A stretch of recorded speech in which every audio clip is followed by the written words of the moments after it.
सामान्यतः जब सीमा पर तनाव होता है तो हम आप जैसे नागरिक ये सोचकर सो जाते हैं रात को कि सैनिक इसका जवाब दे देंगे। मैं तो कहता हूं कि इस बार भारत की बुलेट पावर से भी ज्यादा वॉलेट पावर काम आएगी। जो नागरिक पैसा खर्चते हैं चीन के सामान को खरीदने में, जरा सोचिए, हम आप भारतीय उद्योग को मारकर चीन से मूर्तियों से कपड़ों तक हर साल 5 लाख करोड़ के सामान खरीदते हैं और फिर यह पैसा आगे जाकर हमारे सीमा पर हथियार और बंदूक बनकर हमारे सैनिकों के मौत का कारण बन सकती हैं।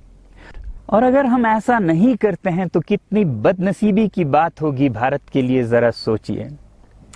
एक तरफ हमारे सेना सीमा पर जंग लड़ रही होगी और दूसरी तरफ हम आप चीनी सामान, मोबाइल से लेके कंप्यूटर्स, कपड़ों से लेके खिलौनों तक को खरीदकर उनकी सेना को पैसा भेज रहे होंगे, चीन की सेना को।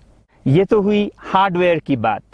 दूसरी तरफ हमारी युवा चीनी सॉफ्टवेयर, एप्स, गेम्स जैसे टिकटॉक, चेरिट, इन सब में मस्त, उन्हें दूसरी तरफ से करोड़ों करोड़ों का पैसा भेज रहे होंगे। तो इसलिए बहुत जरूरी है कि हम एक नागरिक जवाब जरूर दें और इसे एक अभियान बनाएं, ग्लोबल मूवमेंट की तरह। ये बॉयकॉट मेड इन चाइना का जो अभियान है वो भारत के लिए भी एक वरदान साबित होगी। जैसा कि हमारे प्रधानमंत्री ने एक विजन हमें दिया था स्वावलंबन का, सेल्फ रिलायंस, वो तब हो सकता है जब हमारे अपने उद्योग फलें फूलें।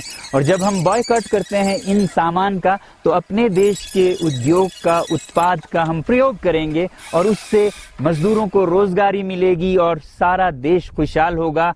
बजट होगा कि हम और अच्छी तरह से टक्कर ले सकें सीमा पर भी। तो इसके लिए मैं आप लोगों से अपील करता हूं कि जहां तक एप्स और सॉफ्टवेयर की बात है तो हमारे युवाओं को एक हफ्ते में उन्हें अनइंस्टॉल करना चाहिए। Boycott made in China, software in a week and hardware in a year.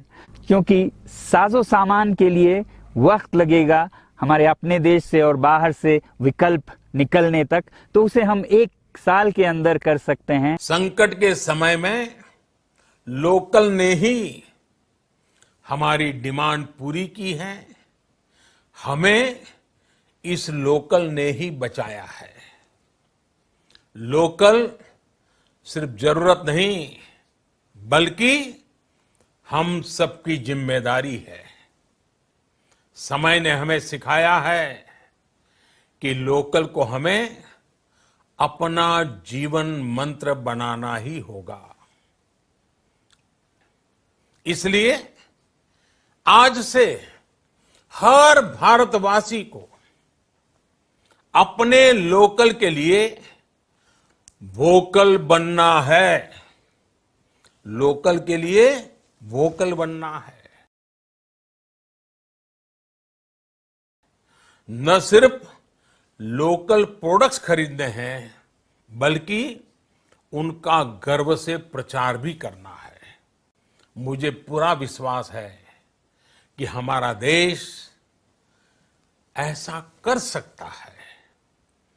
आपके प्रयासों ने तो हर बार आपके प्रति मेरी श्रद्धा को और बढ़ाया है। और मैं सालों से कहता रहा हूं कि 21वीं सदी में देश के लिए जान देने की नहीं बल्कि जिंदगी देने की जरूरत है। लद्दाख में बढ़ते हुए ये देश के लिए जान देने का कारोबार बहुत देखा और जहां एक तरफ मैं सलाम करता हूं उन लोगों के लिए, उन लोगों को जिन्होंने देश के लिए जान दिया, मगर इस 21वीं सदी में मेरा ख्याल है कि देश के लिए जान देने की नहीं, जिंदगी देने की जरूरत है।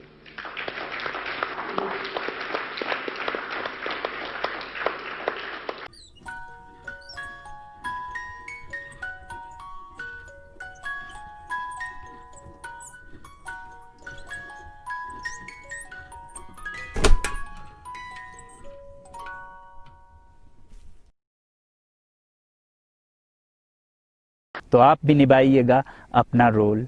जय हिंद।